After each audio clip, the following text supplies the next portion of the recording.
well, then, inasmuch as you've helped explain a bit about their attitudes toward religion, let's even focus more specifically on the range of their exposure and their attitudes about the Bible, if you have particular insights on how your students come with that understanding. Yeah. Well, of course, you're always going to have some folks who think that the Bible has the very words of God exactly as they were spoken by God. And, of course, some who are even going to be able to quote some selected passages to bolster some of their cherished views.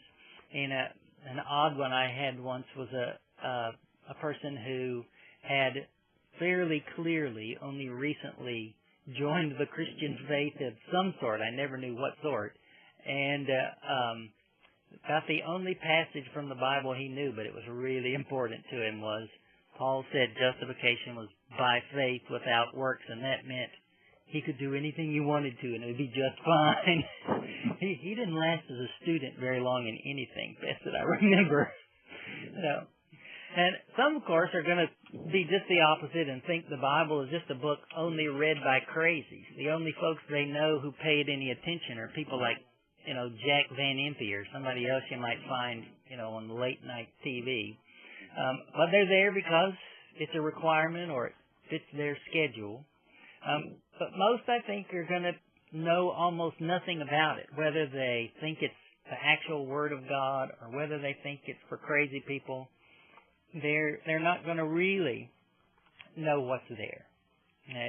So I think their attitudes run, again, pretty much the gamut. And like those who are interested mostly in finding their occupations, they're going to be there because they have to take a class in this and, in the humanities, and this fit their schedule as good as anything, so they might as well be there. And perhaps they think at least they know a little bit about the topic.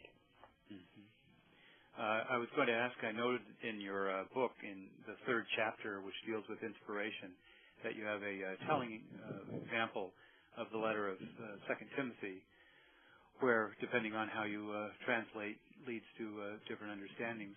When you use something like that in your class or other examples, I mean, do you find that to be a part of the class that needs to clear away a lot of misunderstanding at the outset? Can you get stuck in that area quite a bit with inspiration and do things such as showing the example of 2 Timothy help you make breakthroughs, I guess, with students in the way they're going to start to read the Bible through the rest of the semester? Yeah. Well, one of the reasons I talk about those things early on is an attempt to sort of break them out of the way they've been thinking about them and let them see different ways that some of the things they've been taught could be read. And that's one of the passages that often some would come back to me having talked to their pastor about just the right way to read it. So it does make a difference, I think, when they see that even the text that they thought was so clear can raise doubts about the things they thought about it. So it does begin to open their eyes a little bit, I think, and help them begin to move beyond what they thought before. Very good.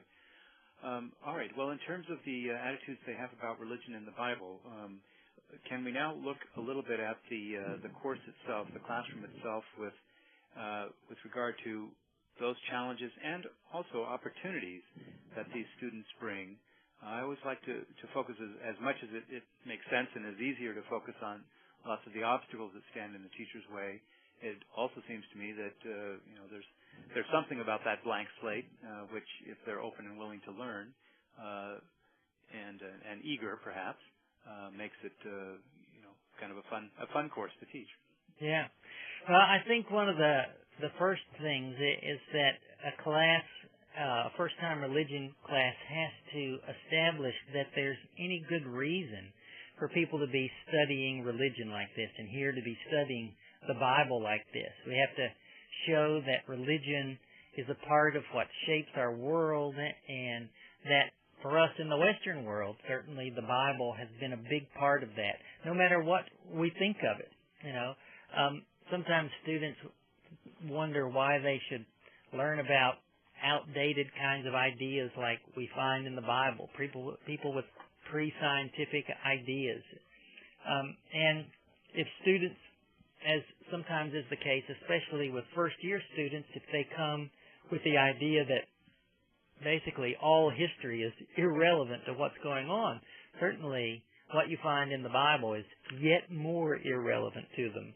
So, in a way, the first task is a kind of apology for the humanities' interest in the past experience of human beings, and particularly why we ought to know how they've thought about the meaning of their existence in religious categories. At the same time, those students who need kind of instruction about relevance that demand complicated answers, they have been trained to have short attention spans. You know, we can blame it on the media, everything from Sesame Street to Twitter.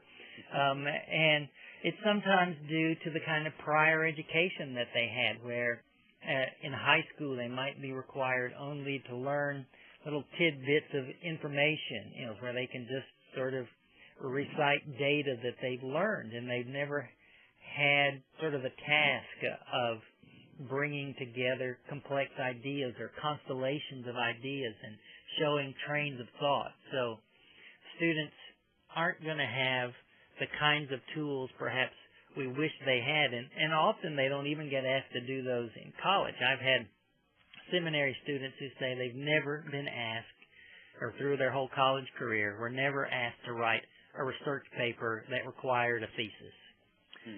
So they don't have the kind of attention span that would be helpful.